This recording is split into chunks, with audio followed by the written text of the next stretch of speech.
দ্বিতীয় টেস্টের পঞ্চম দিনে শুরুতে রিজওয়ান এবং সাজিদের যে পার্টনারশিপটা সেটা কিন্তু কিছুটা হলেও আমাদের সবাইকেই একটা প্রেশারাইজ মোমেন্টে ঠেলে দিয়েছিল এবং আমাদের ক্যাপ্টেন নাজমুল হোসেন শান্ত ম্যাচ জয়ের পর যখন প্রেসে কথাবার্তা বলতে গেলেন তখন তিনিও জিনিসটা স্বীকার করেছেন যে হ্যাঁ কিছুটা প্রেশারাইজ মোমেন্টে আমরা ছিলাম নাজমুল হোসেন শান্তর কথায়, সেটা কিন্তু স্পষ্ট হয়েছিল। হ্যাঁ, উইকেট পাচ্ছিলাম না আমরা ওই সময়টাতে, আমরা আশা করে বসেছিলাম হয়তো দিনের শুরুতেই, যেহেতু এক প্রান্ত থেকে টেইল সাজিদ তিনি আছেন, যদিও প্রথম ইনিংসে তিনি ভালো করেছেন এবং দ্বিতীয় ইনিংসেও তিনি যথেষ্ট সাপোর্ট দেওয়ার চেষ্টা করেছেন।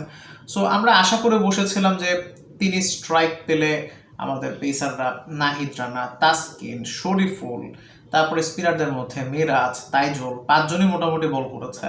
সো সবাই বল করার পরেও যখন উইকেট পাচ্ছিল না এবং তিনি মোটামুটি খুব অনায়াসে 4 মেরে দিচ্ছিলেন, তাসকিনকে বোধহয় একটা ওভারে 2টা বাউন্ডারি মারলেন উইকেটের পেছন দিক দিয়ে, মানে মনে হচ্ছিল দেখে যে হি নোজ এক্স্যাক্টলি কোথায় আসলে গ্যাপ আছে, কোন জায়গায় আসলে ফিল্ডার নেই। এবং ওই সময়ে আমার কাছে মনে হচ্ছিল যদি তিনি যেহেতু পেছন দিয়ে মারার ট্রাই করছিলেন, হালকা বাউন্সে বল পেলে তাকে একটু বেস কম দিলে হয়তো উইকেটটা আরও আগে চলে আসতো, সেটা হয়তো তাসকিন করেননি। এনিওয়েজ, তো আমরা ওই সময় উইকেট পাচ্ছিলাম, আমরা কিন্তু একটু আন্ডার প্রেশারাইজ মুভমেন্টে পড়ে গিয়েছিলাম। সো এখান থেকে আমার কাছে একটা জিনিস মনে হয়েছে, দেখেন পঞ্চম দিনের শুরুতে আমরা 120-25 রান ডিফেন্ড করতে হতো আমাদেরকে, আর আমাদের দরকার ছিল তিনটা উইকেট, আর ওদের দরকার ছিল 120 থেকে 25 রানের মতো, 121 বা 23 সামথিং লাইক দিস।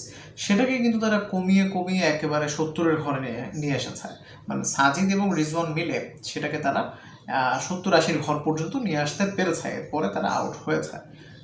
এই জায়গাটাতে আমার কাছে মনে হয় সামহাউ আমরা হয়তো পাকিস্তানের এই দলের চাইতে একটা বেটার ব্যাটিং লাইন আপের এগেনস্টে যদি আমরা এই সিমিলার কাইন্ড অফ সিচুয়েশনে থাকতাম, তাহলে হয়তো ম্যাচটা আরও অনেক বেশি ক্লোজ হয়ে যেত, কিংবা হয়তো ম্যাচটা ড্রয়ের দিকে চলে যেত। ক্লোজ হতো বলতে আমার কাছে মনে হয় ম্যাচটা হয়তো বা ড্রয়ের দিকে যেত, কিংবা মানে আরও একটু বেটার ব্যাটিং লাইন আপ পেলে আমার কাছে মনে হয় ম্যাচটা তারা বেরো করে ফেলতে পারতো। মানে পাকিস্তান কিন্তু অলমোস্ট মানে ভালোই ফাইট দিয়েছে, তাদের ব্যাটিং লাইন আপের চাইতে আরও বেটার ব্যাটিং লাইন আপ নিশ্চয়ই আছে। সাউথ আফ্রিকা, নিউজিল্যান্ড বা অস্ট্রেলিয়া, তারা যদি এই সিচুয়েশনটায় থাকতো তারা হয়তো ম্যাচটা বের করে ফেলতে পারতো।